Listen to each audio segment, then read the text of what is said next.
Hi Luke, Alan Cockrell with ABC, hitting coordinator for the Arizona Diamondbacks. I'm going to run your video through. We're in slow motion, but I'm going to run it through just a few times, and we'll talk about some of the things that I talk to my hitters about. I think you have a really good athletic setup. I like the width in your stance. That gives you a good base to work from. The lower half, the legs, they're a source of power. They're also a source of direction, which we'll talk about here in a little bit. And you do a good job with your lower half. I think you have, tremendous balance in your swing, and that's important to be able to stay through balls. It's also important to be able to have that balance to be able to make adjustments to pitches as they're in flight, mainly breaking balls and off-speed pitches, change-ups. But overall, I think you have a very, very good base for what we're trying to get done. The first thing that I always take a look at is the load, and as you start to load, we want to load into that back leg, and you do a good job of loading into that back leg and keeping that back knee inside your back foot.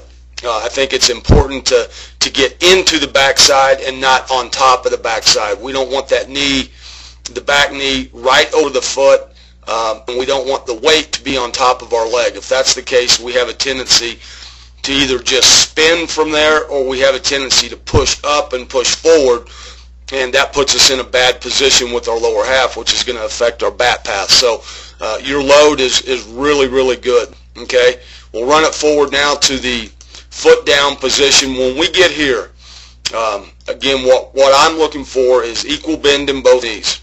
I see that. Okay, I see both knees inside feet. That's very good position. Your hips are square, your shoulders are square, your hands are at least shoulder height. We get good separation with our hands outside that back knee. So we're in a really, really good position right here to get a good look at the baseball and then attack the ball with our lower half and let our hands hit through the ball. Okay, very solid. As we start to move into the ball, okay, the first thing that goes is the back knee, and that back knee drives into the inside part of the front leg. So the weight that you had stored up inside this back leg is now driving forward here into the front leg. We're transferring that weight into there. Okay, it's important that this back knee does not come out and around the front side. It just simply turns in and drives toward the inside part of the front leg. That's a good weight transfer. That's a move for power. It's also a move for direction. If that knee comes out and around, the hands will generally cast out and around the ball. So our only swing path available would be to a ball thigh high, middle in. Again, difficult to handle the strike zone with that move, but your move is very solid. As I look at the lower half start to drive, okay, I'm going to back it up just a frame, and the back knee starts to move forward into the front leg. The elbow, excuse me, the elbow will drop down underneath your hands and will start to connect into the rib cage area right here. All right, so we'll take a look at this and see if all this takes place. Elbow comes down underneath the hands. You're in a solid position. We'll run it back right here to this frame. Now all of the weight transfer with the lower half all gets added up right now, and I can't stop it exactly where I want to, but right about here what we'll see is the elbow, the top hand, and the back hip all would be in alignment, and that's when that lower half power passes off the energy into the hands, and that puts the hands in a good position to work inside and through the baseball with good extension. Okay, very good position.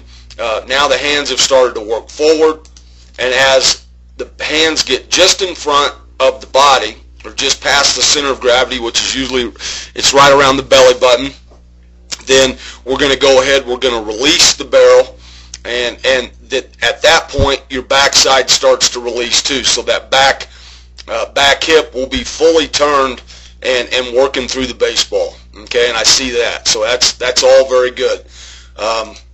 we're palm up, palm down at the point of contact. That's a good, strong position. Your head and eyes are looking right down the barrel of the bat at contact. That's a good position.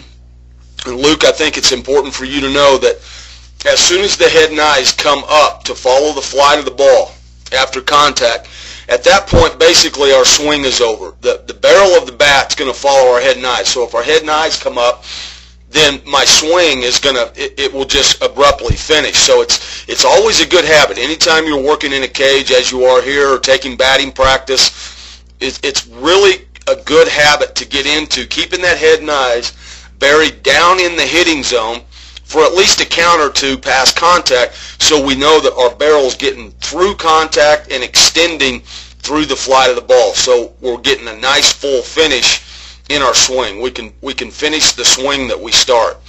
Okay, I'm going to run forward, and one thing that I see that I think we can improve on a little bit is just get a little bit more into that front leg as opposed to recoiling back and falling back with your body. What happens when we start to recoil back? We're at contact right here. Okay, now as we start to swing, okay, as we recoil back and when we fall back on this back leg, that doesn't let us finish our swing with extension like we can. And this is something that will show up mainly on pitches that are middle away, outer third, any curveball, slider, changeup, anything that's a change of speed.